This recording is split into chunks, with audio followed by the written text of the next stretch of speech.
Apa yang bakal kamu lakuin kalau seorang cowok ganteng tiba-tiba menerobos masuk pas kamu lagi mandi? Itulah yang terjadi pada Roseanne saat Henry tiba-tiba masuk gitu aja pas dia lagi mandi. Henry cuma pengen ngucapin terima kasih sekaligus minta maaf atas sikap kasarnya sih. Tapi hal itu jelas dianggap keliru oleh Ian karena gimana pun juga Roseanne adalah seorang wanita dan Henry tetap harus menghormati privasinya sekalipun Roseanne adalah seorang tahanan. Setelah menendang Henry keluar, Ian lantas membungkus tubuh Roseanne dengan spray karena Roseanne saat itu hanya mengenakan sehelai handuk. Ian kemudian menanyakan apakah Henry ngelakuin hal yang gak pantas pada Roseanne, which is hal itu bikin Roseanne kaget. Roseanne menjawab dengan santai dan apa adanya, tapi Ian malah berpikir kalau Roseanne pandai memanipulasi orang-orang dengan kata-katanya dan ia mungkin udah memanipulasi Henry. Mendengar hal itu, Roseanne nampak tersenyum getir dan bilang kalau dia sama sekali nggak pernah menipu orang lain dengan kata-katanya. Semua orang, termasuk Ian, berpikir demikian karena mereka butuh kambing hitam untuk disalahkan tanpa perlu merasa bersalah. Karena semua orang menganggapnya sebagai penjahat berbahaya, Roseanne pun memutuskan untuk bersikap apa adanya dan mengatakan apapun sesuka hatinya. Toh, orang-orang juga nggak peduli apakah dia berbohong atau mengatakan kebenaran. Nggak cuma itu, Roseanne juga bilang sama Ian kalau dia nganggep Ian sebagai pahlawan perang. Roseanne juga mengungkapkan kalau dia juga pernah naksir sama Ian, bahkan ngumpulin selebaran foto Ian. Setiap kali selebaran itu disebarkan dari langit, Roseanne bahkan bilang ke Ian kalau ia ganteng, tapi setelah mengatakan hal itu, dia malah jadi malu sendiri. Ian sempat kaget sih, tapi ia lantas bilang ke Roseanne kalau dia nggak pernah menganggap dirinya sebagai pahlawan. Ian malah menganggap kalau ia dan Roseanne cukup mirip dalam hal tertentu, dan karena hal itu, ia takut pada Roseanne. Scene kemudian beralih ke beberapa waktu sebelumnya, saat ia masih berada di kabinnya. Ian menemukan jurnalnya dan tumpukan file tentang Roseanne yang seharusnya udah dibuang sejak lama, tapi Ian malah semakin penasaran dan akhirnya memeriksa kembali semua file tersebut untuk menghabiskan waktu. Rupanya Ian selama ini dihantui oleh mimpi buruk sejak pengeboman yang ia lakukan beberapa waktu lalu. Kala itu, Ian mengambil keputusan yang sangat sulit dengan menjatuhkan bom di atas kota Riorton yang menyebabkan ribuan nyawa melayang. Tapi nggak satupun surat kabar yang menyebutkan tentang Ian atau keputusan tersebut. Sebaliknya, semua surat kabar memberitakan tentang Roseanne, sang penjahat yang disalahkan atas semuanya. Roseanne adalah sang penyihir yang dibentuk oleh media, pemerintah, dan militer untuk menutupi keputusan dan tindakan Ian yang telah merenggut ribuan nyawa. Sejak saat itu, Ian terus mencari tahu tentang Roseanne dan berpikir kalau Roseanne adalah versi lain dari dirinya. Mereka sama-sama dikutuk oleh kemalangan dan kebetulan berada di situasi yang gak tepat. Meski demikian, orang-orang melihat mereka secara berbeda. Roseanne langsung dicap sebagai penyihir dan penjahat paling berbahaya, walau hanya membunuh satu orang, sementara Ian dijuluki sebagai pahlawan dan penyelamat bangsa setelah merenggut belasan ribu nyawa gak bersalah. Jika dosa mereka bisa diukur dan dibandingkan, siapa yang dianggap paling buruk? Dalam jurnalnya yang berisi semua potongan surat kabar dan informasi mengenai Roseanne, Ian secara tersirat menginginkan Roseanne untuk kabur sejauh mungkin dan menjalani kehidupan dengan bebas. Ian sama sekali nggak peduli apakah Roseanne emang seorang penjahat atau bukan, karena bagi Ian, Roseanne adalah satu-satunya orang yang bisa ia selamatkan. Gak lama kemudian, Lila datang dan meminta Ian memilihkan boneka yang bagus, yang rencananya akan ia hadiahkan kepada Roseanne, karena Roseanne telah menyelamatkan nyawanya. Secara nggak terduga, Lila mengetahui tentang jurnal milik Ian, dan berpikir kalau Ian menyukai Roseanne karena jurnal itu berisi semua hal tentang Roseanne. Ian berdalih kalau dia hanya mengumpulkan informasi tentang Roseanne karena pekerjaannya, dan meminta Leila untuk merahasiakan tentang jurnal itu dari siapapun. Leila dengan polos mengatakan kalau Roseanne memang telah membunuh seseorang, tapi Roseanne juga telah menyelamatkan nyawa seseorang, which is hal itu bikin semuanya jadi impas. Untuk sesaat, Ian nampak tercengang mendengar perkataan Leila, meski kenyataannya nggak sesederhana itu. Leila kemudian memberikan sekeping koin kepada Ian sebagai jimat agar Ian nggak lagi dihantui mimpi buruk tiap malam. Tapi Ian segera saja mengetahui kalau koin itu adalah pemberian Roseanne dan memilih untuk menyimpan koin tersebut.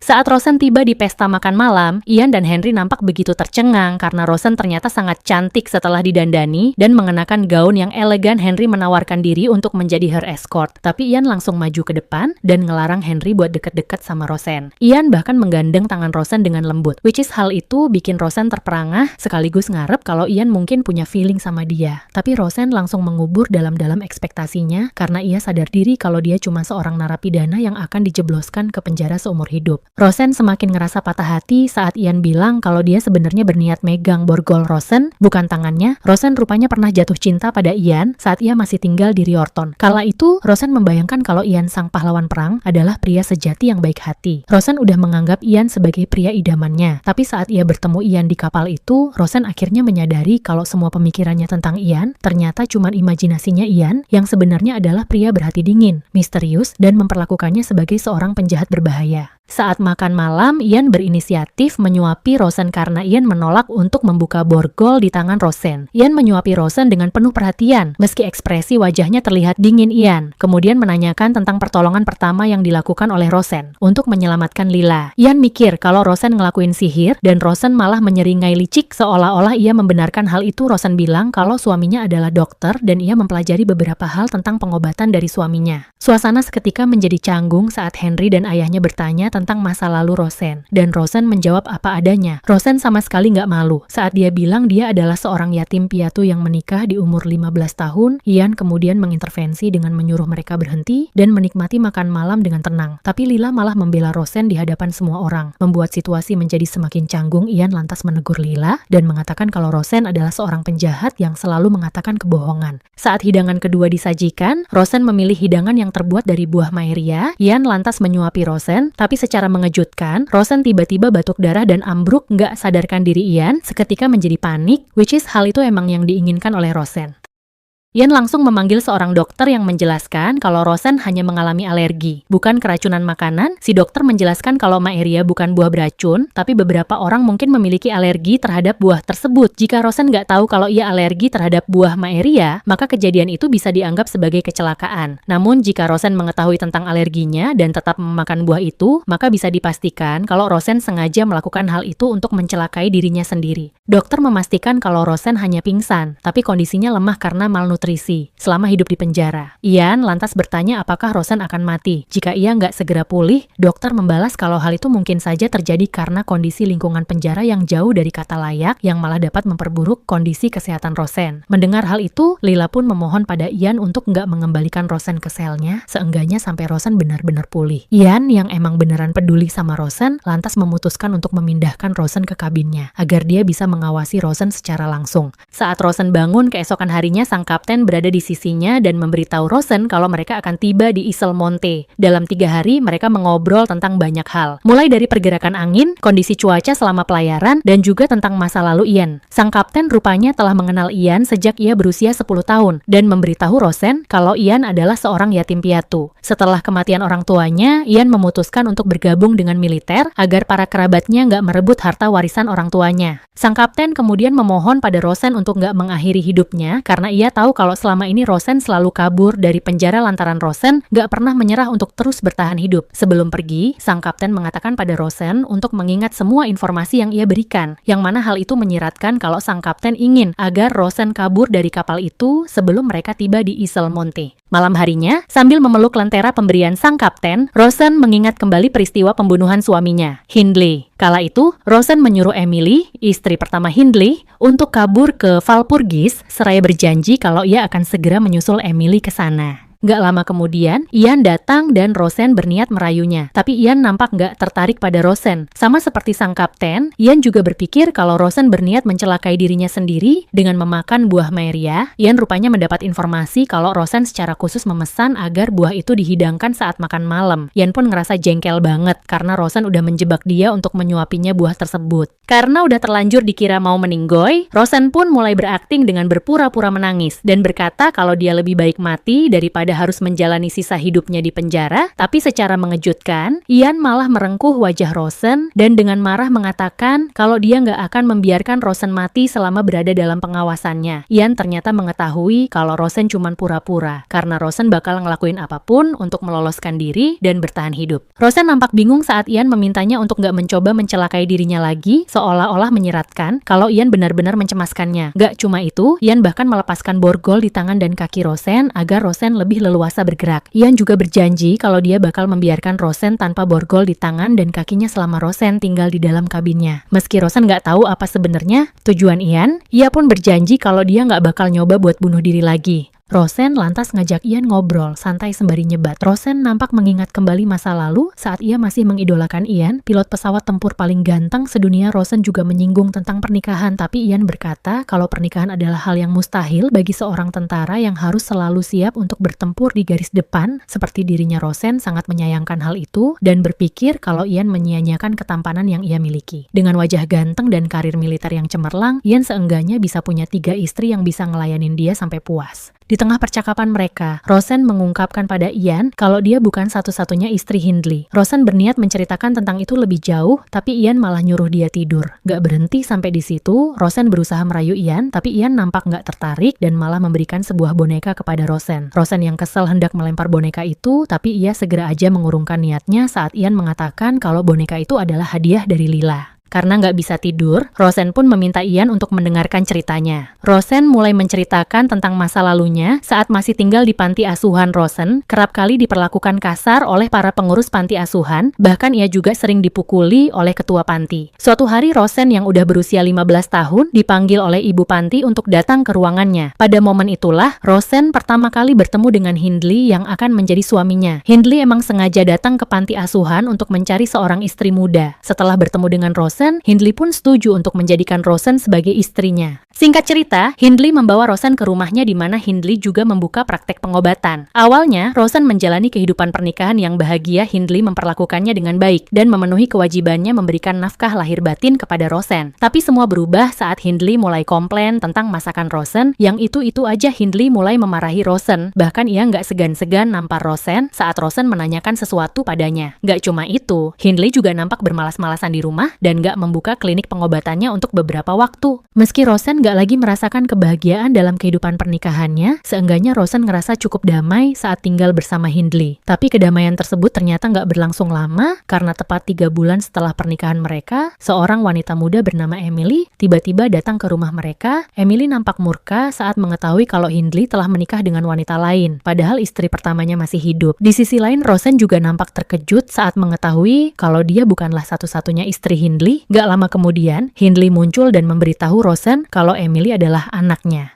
Jauh sebelum menikah dengan Rosen, Hindley pernah menikah dengan seorang wanita yang ternyata merupakan seorang penyihir. Dengan kekuatan penyembuh dari istrinya, Hindley nekat membuka klinik pengobatan, dan klinik itu segera saja menjadi terkenal. Namun, seiring kekayaannya yang semakin bertambah, Hindley malah kerap memperlakukan istrinya dengan buruk. Gak lama setelah melahirkan, istrinya memilih kabur bersama anak mereka yang gak lain adalah Emily. Untuk beberapa waktu, Emily dan ibunya bersembunyi di sebuah pondok kecil di tengah hutan, hingga Hindley akhirnya berhasil menemukan mereka. Emily saat itu berusaha melindungi ibunya, tapi ia nggak sengaja menggunakan sihir, which is hal itu bikin Hindley seneng karena Emily ternyata mewarisi kekuatan sihir dari ibunya. Mengetahui kalau kondisi mereka lagi nggak baik-baik aja, Hindley lantas menawarkan kesepakatan pada Emily. Hindley mengatakan kalau ia akan membayar biaya pengobatan ibunya jika Emily bersedia menggantikan peran ibunya di klinik pengobatan mereka. Karena nggak punya pilihan lain, Emily pun setuju, dan sejak saat itu, ia membantu Hindley dengan kekuatan sihirnya. Malam itu, Emily yang kesal karena Hindley terang-terangan mengkhianati ibunya, lantas mengonfrontasi Hindley, tapi Hindley malah memukulinya Rosen yang merasa iba pada Emily. Lantas datang ke kamar Emily, berniat mengobatinya. Tapi Emily malah menghina Rosen, which is hal itu bikin Rosen jengkel dan mengungkapkan tentang masa lalunya yang kelam pada Emily. Mendengar hal itu, Emily nampak tertegun, sama sekali nggak nyangka kalau Rosen ternyata menjalani hidup yang sulit. Seiring berjalannya waktu, Rosen dan Emily akhirnya menjadi akrab. Bahkan Emily nggak segan-segan menunjukkan kekuatan sihirnya pada Rosen. In the present, Rosen nampak tertidur sambil memegang tangan Ian meski Rosen menceritakan kebenarannya. Tapi Ian masih kepikiran dengan informasi tentang Rosen yang ia dapatkan dari pengadilan. Rosen dikenal licik dan pandai memanipulasi orang lain, sehingga Ian gak lantas percaya pada Rosen gitu aja. Walau demikian, Ian gak memungkiri kalau ia gak bisa mengenyahkan perasaan bersalahnya pada Rosen. Jika ada seseorang di seluruh negeri yang begitu ingin membebaskan Rosen, maka orang itu gak lain adalah Ian.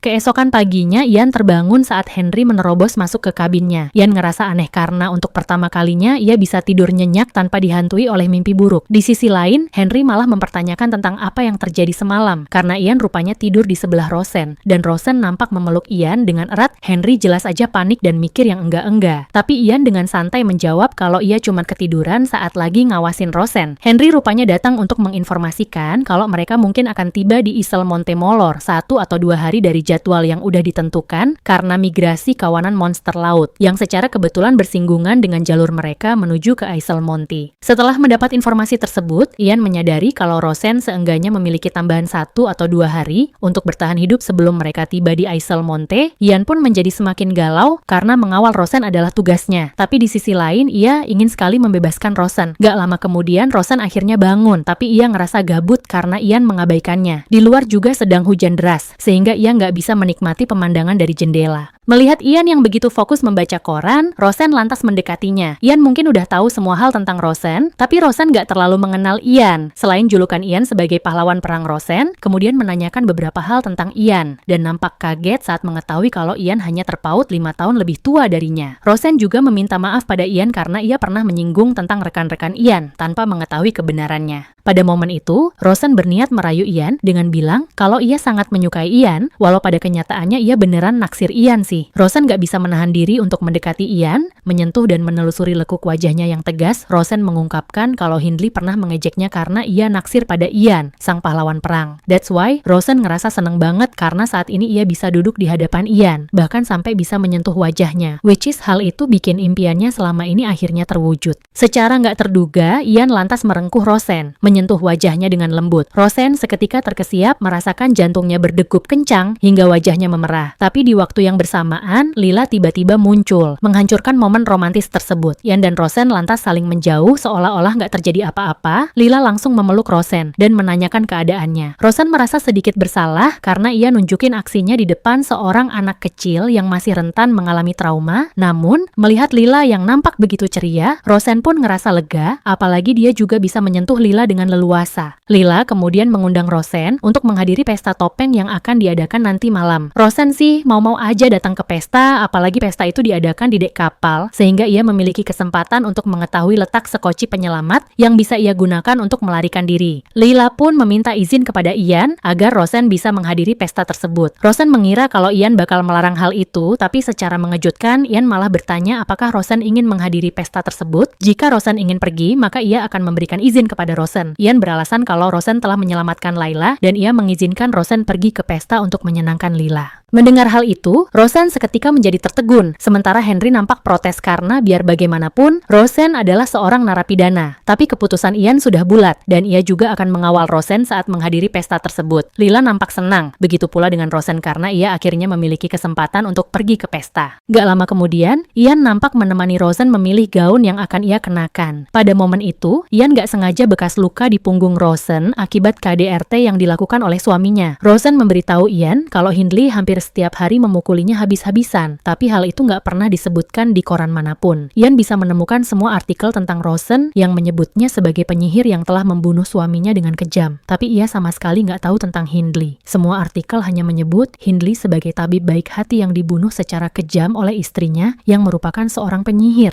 Secara hukum, seorang tersangka baru akan mendapatkan dakwaan jika ia terbukti bersalah. Tapi hal itu rupanya nggak berlaku bagi Rosen. Saat di pengadilan, Rosen bahkan nggak mendapat kesempatan untuk menjelaskan situasinya. Bahkan para hakim nggak mau repot-repot menanyakan apa yang sebenarnya terjadi pada Rosen. Ian lantas berkata kalau Rosen seharusnya menyebutkan tentang kekerasan yang ia alami dan menunjukkan bekas luka tersebut saat di pengadilan. Rosen beralasan kalau hal itu percuma karena sejak awal mereka telah menjulukinya sebagai penyihir kejam yang telah membunuh suaminya yang baik. Hati Rosen menambahkan kalau ia juga udah terbiasa dibenci oleh banyak orang, sekalipun ia nggak pernah melakukan kesalahan apapun pada mereka. Rosen kemudian meminta Ian mengikat gaunnya dan bertanya apakah Ian merasa iba padanya. Saat bercermin, Rosen menyadari kalau bekas luka di punggungnya masih kelihatan, sehingga ia berniat untuk mengganti gaunnya. Tapi secara nggak terduga, Ian menyampirkan selendang di bahu Rosen untuk menutupi bekas luka tersebut. Ian juga menyematkan pin dasi yang selalu ia kenakan saat bertugas, which is hal itu bikin Rosen seneng banget. Rosen bertanya apakah Ian gak keberatan pin itu dikenakan oleh seorang narapidana seperti dirinya. Ian gak bilang apa-apa karena Rosen kelihatan seneng banget saat mengenakan pin tersebut.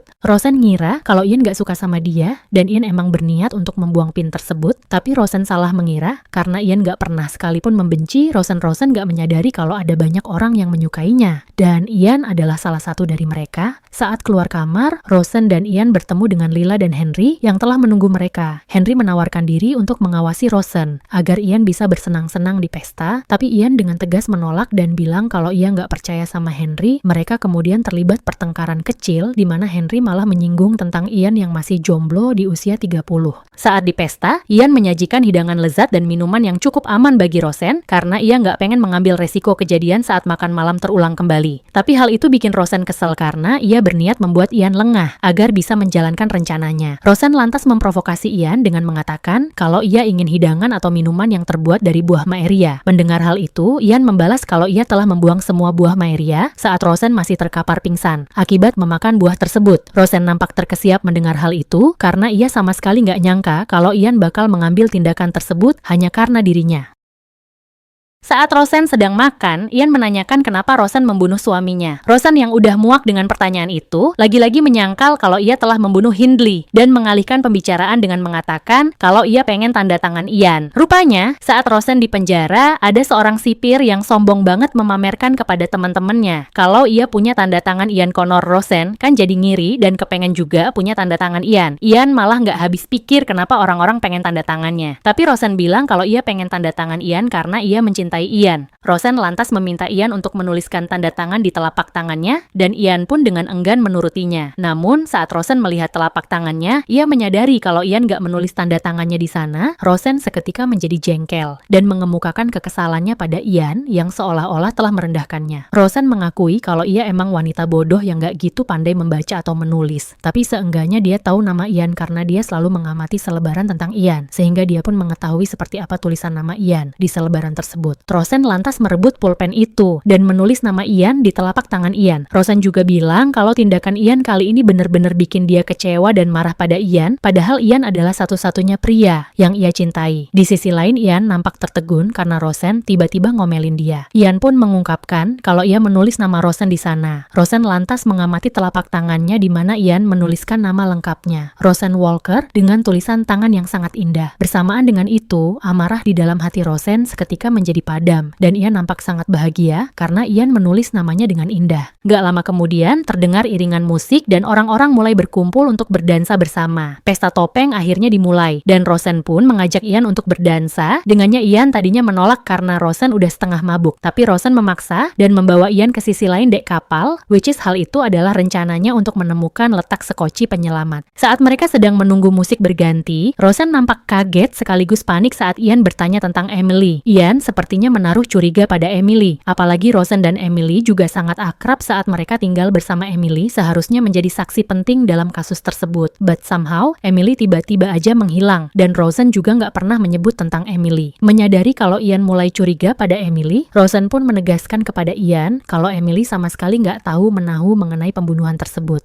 Pada momen itu, kapal yang mereka tumpangi tiba-tiba bergejolak karena dihantam oleh ombak besar. Rosen nyaris jatuh, tapi untungnya Ian dengan sigap mendekap Rosen agar ia nggak terjatuh. Untuk sesaat, Rosen sempat terkesiap, tapi ia lantas memanfaatkan kesempatan itu untuk memeluk Ian. Kapan lagi kan bisa meluk cowok ganteng kayak Ian? Melihat reaksi Ian yang dingin, Rosen mengira kalau Ian membencinya dan ngerasa risih saat ia memeluknya. Tapi secara mengejutkan, Ian malah memeluk Rosen dengan erat seraya mengatakan kalau ia nggak pernah sekalipun membenci Rosen Ian, bahkan tersenyum padanya. Which is hal itu malah bikin Rosen feeling uneasy. Di waktu yang bersamaan, orang-orang nampak memandang ke arah mereka, saling berbisik seolah-olah sedang membicarakan mereka. Ya wajar aja sih, karena baru kali ini mereka ngelihat Ian kelihatan akrab banget dengan seorang wanita. Rosen awalnya ngerasa nggak nyaman karena takut penyamarannya ketahuan, tapi ia malah ngide buat menjodohkan Ian dengan beberapa wanita muda yang ada di sana yang nampak tertarik pada Ian. Pada momen itu, Rosen menyadari kalau Ian ternyata nggak pernah pacaran, bahkan casually sleeping together aja nggak pernah. Ketika orang-orang lagi membicarakan Ian dan Rosen yang sangat akrab, di waktu yang bersamaan, seorang pria berambut merah nampak tertarik saat mereka menyebut nama Ian. Kira-kira siapa pria ganteng berambut merah itu ya? Teman lama Ian atau malah musuhnya? Like and subscribe kalau kamu pengen tahu kelanjutannya.